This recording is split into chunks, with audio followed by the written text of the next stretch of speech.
E jo të kemi xhelozi.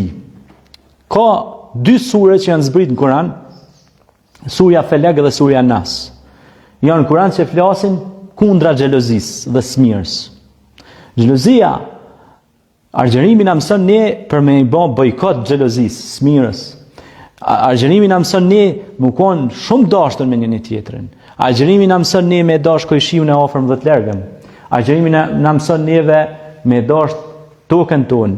Argjerimi na mëson neve me dash xhamit tona, se janë shtëpitë të Zotit. Kjo është shtëpia e Zotit, nuk është shtëpia ime. Kjo është shtëpia të gjithë juve.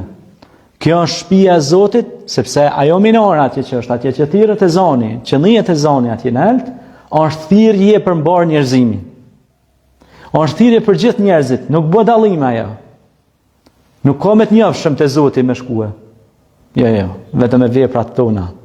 Innal ladhina amanu wa amilus salihat ulaika hum khairul bariya. Ata që ka bojnë veprat mira, janë krijesat më të dashtuna të Zotit. A dëshirojmë me hinë dashurinë e Zotit?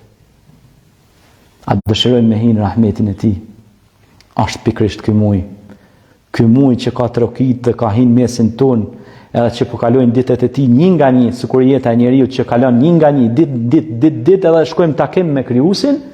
Pra, ky muaj ka hyrë mi u tregu njerëzve se unë jam muaj rahmetit, unë jam muaj që më kalon Krijuesi për ju, o ju njerëz, pra që mu mas pari që jam të folë këtu me mba tërbije, me eduku, po edhe gjithë njerëzit me eduku, sepse ton jeta njeriut shkon edukim.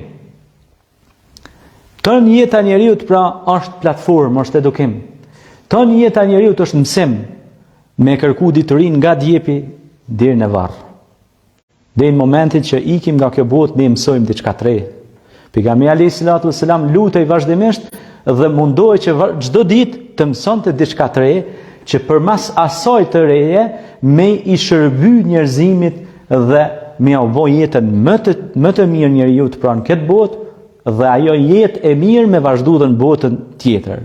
Një dietar islam e ka shkruajtur një